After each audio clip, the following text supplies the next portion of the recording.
So at least in a few places around the world, it looks like prices of PC parts are returning back to normal. However, you're probably thinking, new DDR4 memory? Yes, please. New 240GB SSD? Yes, please. New Ryzen 5 3600? Yes, please. New 2070 Super? Yes, please. And a used hard drive? No, thank you? Well, I'm here to change your mind with a bit of a different type of build. That is, we're going to be mixing used and new parts together so you can get pretty much a brand new build, but you can save around $100 on this build and still get something with a good power supply, good case, and of course, a good CPU and GPU to give you excellent gaming performance. But the used components we're using in today's build, we've got here a 1TB hard drive. Now, I picked this up for 26 Aussie dollars in a deals hunt, and that's coming in under half the price. Now, the good thing about this hard drive is when I purchased it, it had a 2-year warranty, so I'm really only poised to save money, which of course is a good thing. And then this power supply here, this came in, and I got this on a deal for 20 Aussie dollars, and power supplies, especially one of this caliber, would easily cost around 4 times the price here in Australia. And when I put it through a power supply tester, it checked out absolutely fine, showing some really good signals. Then the last used component we're using in today's build is this case right here. It's a used Silverstone case with 3 RGB fans at the front, and it's pretty much in like new condition, but I got it for 70 Aussie dollars, which is around half the price that it goes for brand new. So those 3 components combined here in Australia, I'm saving around 150 Aussie dollars, just like that. And with that aside, I'll give you guys a quick tally of today's build. We'll quickly put it together, start tuning it, and then we'll compare the 2070 Super on this PC versus say something with a Z490 and 10900K to see how much value you are getting out of the Ryzen 5 3600 build that we're doing here today. Though, of course, you guys want to see the finished product. Let's get you the finished product.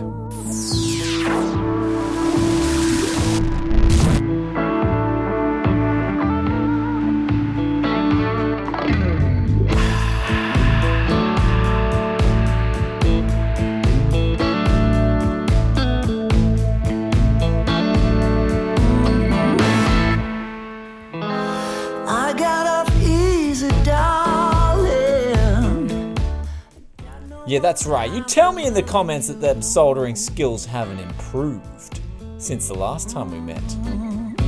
Yeah, I got off easy, baby. Got no more time for loving you. Ooh. No more pain, no more worries. Got no more time for loving you.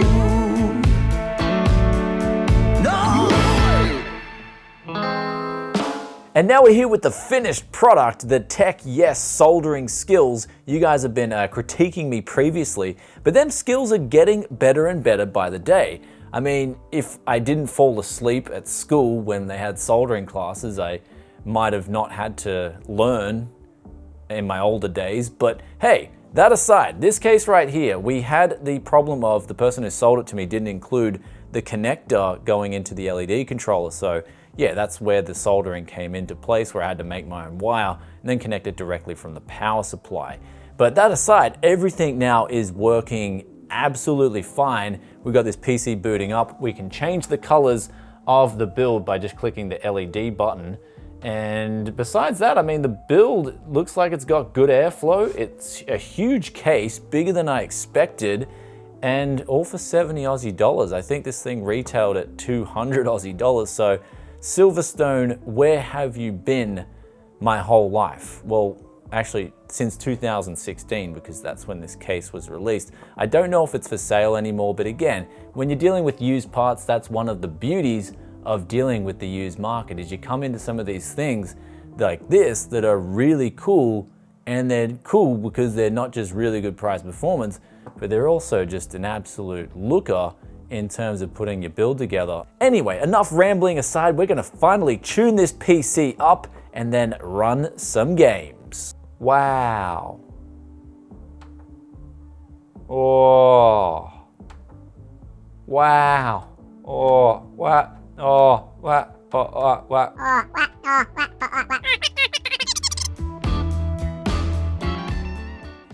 So we now got the games all set up and ready to go, but just before we get into our games, we want to go into the BIOS right here, and we do that by hitting Delete and F2 when we start up our computer. But when we're in this BIOS right here, we just go down to Advanced Memory Settings, and on different PCs it might be a different menu up the top, but you just search around until you find Extreme Memory Profile. And we just click enter on our keyboard, and then we hit enter on our profile right here, and that'll lock in the XMP profiles, which is super important for Ryzen CPUs to get that extra performance. Well, it's really important nowadays on any CPU when you're playing games. So after that, we just go save and exit setup, and we're now good to boot those games up and start getting some FPS.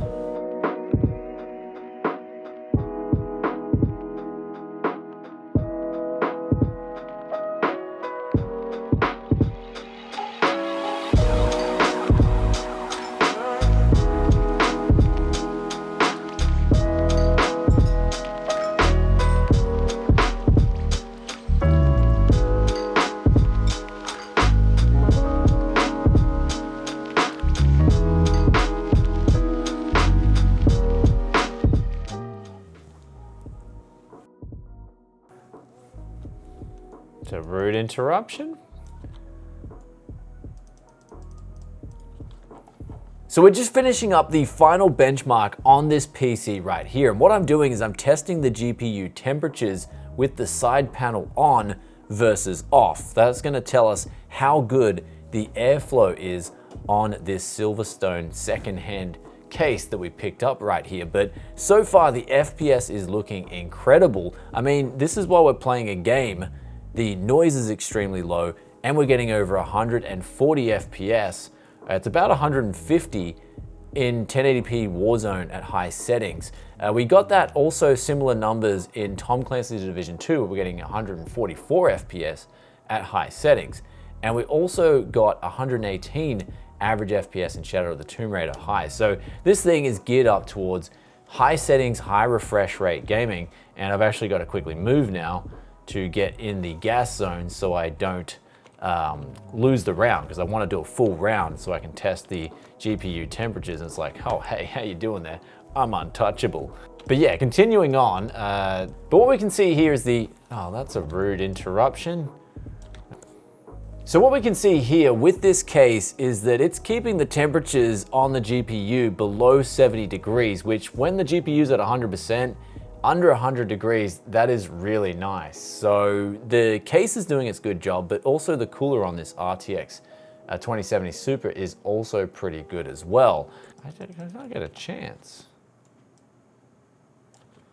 So what we're seeing here with this case is that it's keeping the temperatures of the GPU under 70 degrees, which also, oh, how you doing there? It's a good thing. So the first round is finished with the tempered glass side panel on. It scored 70 degrees Celsius, and we're gonna take this side panel off now. And basically, if the temperatures are lower on the GPU, that means the case could use some improvements. But if the temperatures are a little bit higher or the same, it means Silverstone have designed an absolute winner here, and I probably got more than I bargained for at 70 Aussie dollars. I mean, 3 140mm fans at the front and 1 140mm fan at the back. I just wish I knew about this case sooner. This is the first time I've ever seen one. I'm gonna be low key with you guys here. I kinda wanna sell my main rig and make this my main rig, but then I won't have 64 gigabytes of RAM anymore, so I won't be able to edit videos anymore, and you just won't see me. That'll be the end of Tech Yes City as we know it, all because of this Silverstone Primera case right here. I think it's called a Primera. Are you ready? Let's go!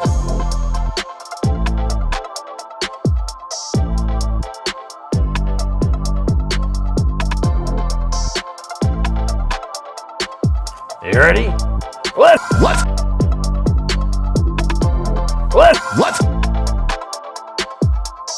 And after whacking this system on our 10900K, there was some really good news. And that was, first off, we'll start off with the best news. Tom Clancy's The Division 2 scored the same average FPS at 144. Then we moved over to Tomb Raider. That was getting an extra 15 FPS. And then we moved over to Warzone, and that was scoring an extra 20 or so odd FPS.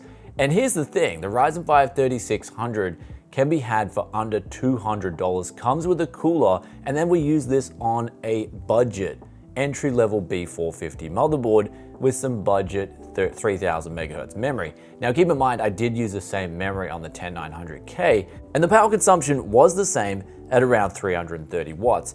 So what we're ultimately seeing with this build here today is the power of used and new synergy.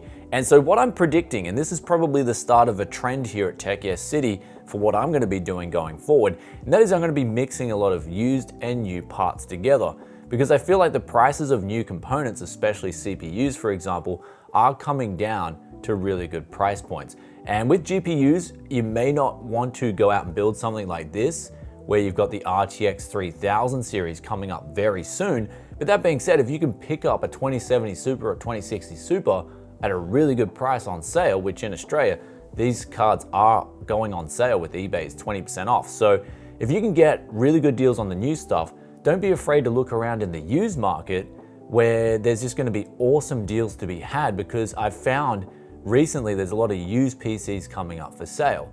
And of course, some people just want to upgrade their cases, they want to upgrade to a 1000-watt power supply, and you can pick up some really good deals like we did here with this case. Now, I actually researched this case out, and it appears that it was around 200 Aussie dollars, and I got it for 70 Aussie dollars, and it's pretty much in like new condition. The person took really good care of it. All I had to do was give it a data vac and alcohol wipe it down, and it pretty much looks like brand new again. So I'm getting under half price for a case that has one of the coolest aesthetics I've seen in a long time. And honestly, I am surprised that I have not seen this case earlier, because I was blown away by not just the build quality, but also the paint job that they've done on this. They've used some real high quality paint, and it really shows when you're building in it. And then of course, you probably even see it on the B-roll, but then those 140mm fans, they're super quiet. Like I'm right next to this case right now and it's on, and it's just whisper quiet. And the temperatures are pretty good too. We got the tempered glass and whatnot. But one thing about this case in particular, I think it's called the Primera PM01, is it's a massive case. Like it's bigger than I thought it would be. When I first saw this listing on good old Gumtree, I was like, okay, this is just gonna be a normal standard ATX size case. And for what it's worth, it's getting closer to a full-sized ATX tower than a mid tower. And mid towers are pretty much gonna be the majority of ATX cases out there. So very big case, very good build quality, very good performance. I'm just surprised I haven't really heard or seen this case beforehand. And of course, the saddest thing being, this thing is not for sale on the new market anymore, but I'm glad I picked this up because, again, like we said in the intro, it's just really cool to buy used parts and get an experience that I never thought was possible in the realm of PC building.